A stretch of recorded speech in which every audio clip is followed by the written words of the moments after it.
So next up, we have another guy. They're all guys, actually. They're all guys. I don't know why I said another guy. And he's been doing amazingly well on the circuit. He's been going back and forth to Edinburgh Festival and doing shows up there. You can see videos of him if you YouTube his name, which I... What's your name? Harry. Okay, mate. Yeah, well, just because... Okay. Yes, I know it's... What's your name? I don't know, I'm heckling him before he gets on stage. So please welcome to the stage, front to the back. Can we have some cheers from here? And all the way round. Cheers to whoop and clap for the stand-up. Come on, guys, move out this Saturday fucking night, come on! Put your hands together for Harry Bentley! That's what you YouTube. Thank you, hello. Hello, Stratford, you're looking lovely this evening. I said you as an amorphous mass. How are you doing? Are you all right? Woo! It's a general noise of positive enjoyment, that's good. My mother's maiden name, in fact. Let's see, it's very interesting, it's a very sexy evening so far, to my material. That's why I've come dressed as a perfume advert. So you might have wondered, going, oh, there's an advert now, it looks like a Disney musical's about to start. No, don't worry. I'm aware I'm just like a Disney princess's gay best friend. He'd deliver some kind of advice to her. Don't worry, Hans, no. Ridiculous. I'm not from here, that's the thing. I'm from, well, up north, which is even less like this, honestly. But no, this is interesting. I'm local now. I've lived here for about 6 months. I'm liking Stratford. Anyone else local? Yeah, not a rough in the audience. Nice. It's very much a don't talk about Shakespeare kind of thing, because you get a little bit sick of it.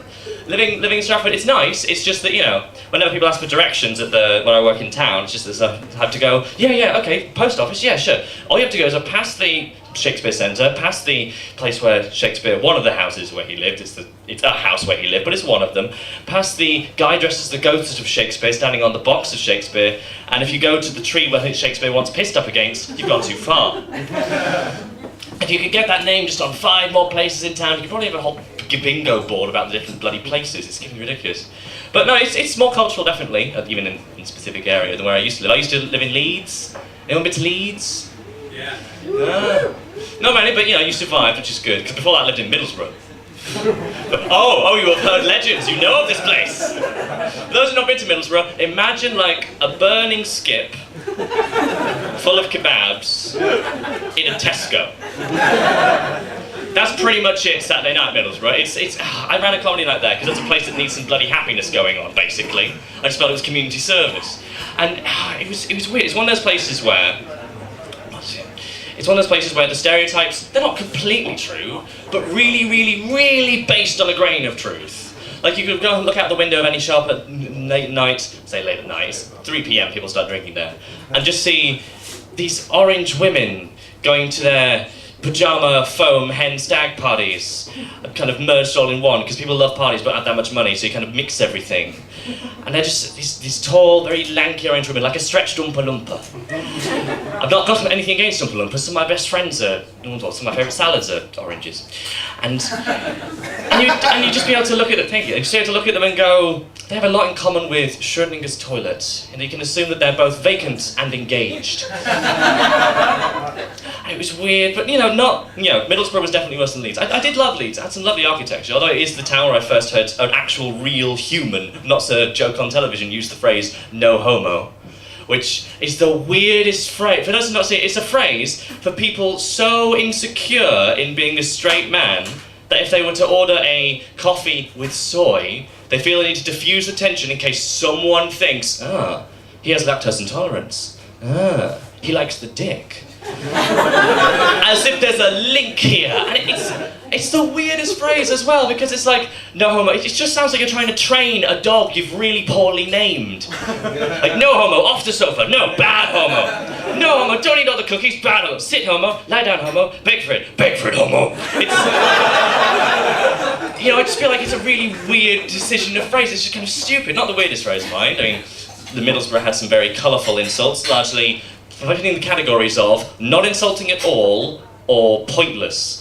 Most of them all being like wanker. Stupid insult because it basically means you're an adult over the age of teenage and have working appendages. Let's be honest, that insult serves no fucking purpose whatsoever. No one would be insulted by that. Maybe a cardinal or someone who has a vow of celibacy. But then again, they're insulted by pretty much anything anyway. You don't have to try that hard.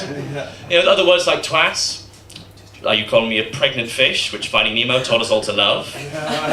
Or are you calling me a woman's lady parts, which mass media tells us all we should seek out if we want to have any worth in social society? Either way, neither of these are insulting to me. You know, it's just kind of really weird and dumb.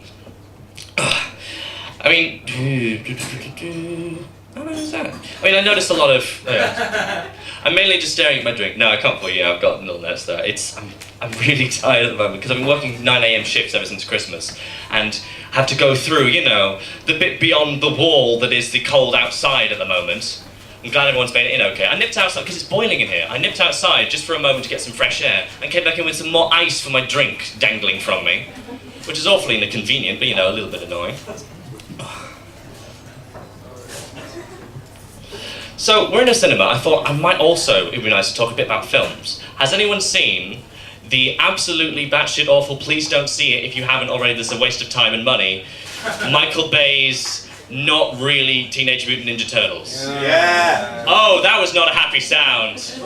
That was the sound of someone receiving a bill. That was depressed. That was, what did we expect, but we went anyway. There's a thing that film has in common with Transformers 3, which is that someone I was living with offered me a free ticket and I had to debate the value of it.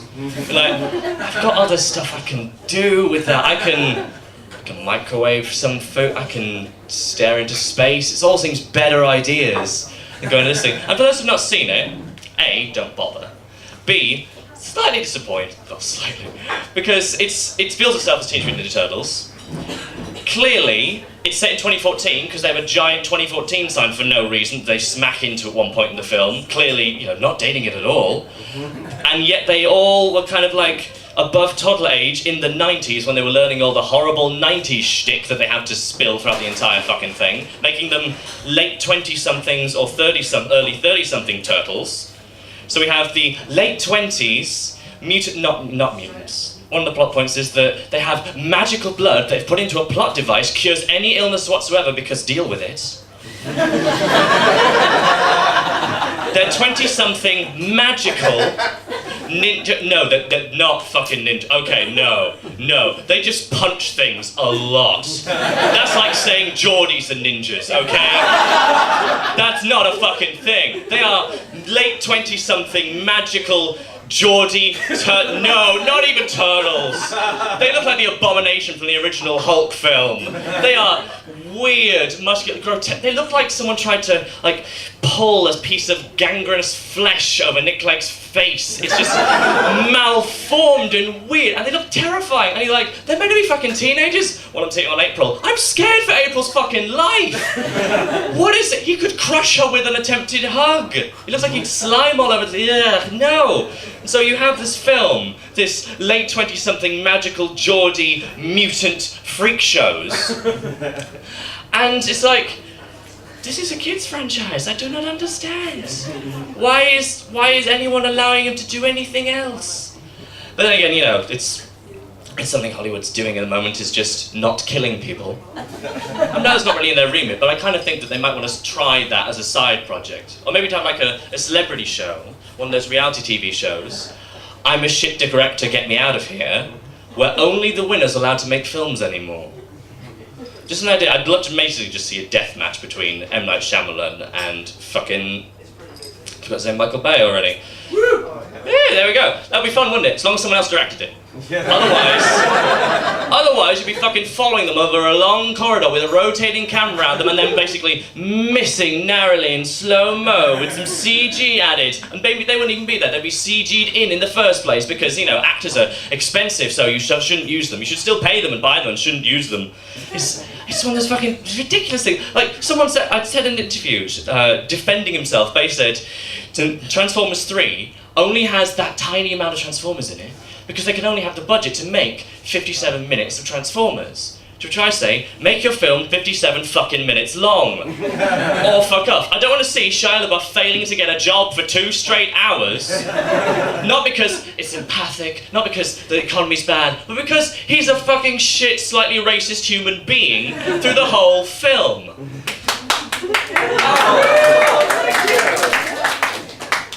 Oh, that's lovely. I know that point kind of basically, that's not even written down, I just kind of got into a ramble being like, I love that bit of going, you know what, not sure if it's funny, but it's dead fucking right. Let's just go with that. Someone makes an open letter on YouTube, yes.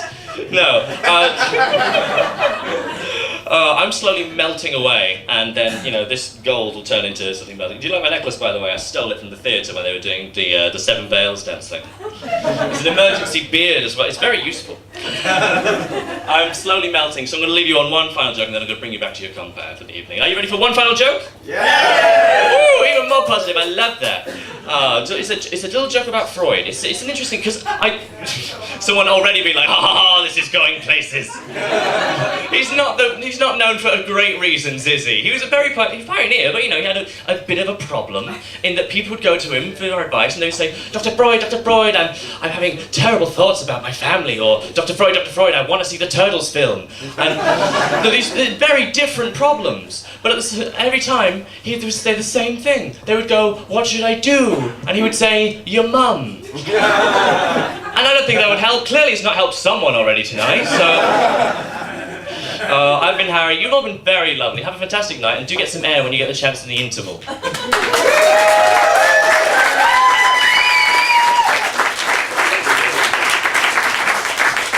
Please give it up again for Harry Bentley! Very cool! So we've got 3 more acts for you, but between now and then, because I see you're all dry and you want to get to the bar, we're going to take a 5-minute break. Excuse me behind the bar. Could you play some of your background music while we just go to the bar? So thank you very much. 5 minutes time, we'll be back with the next act. Thank you.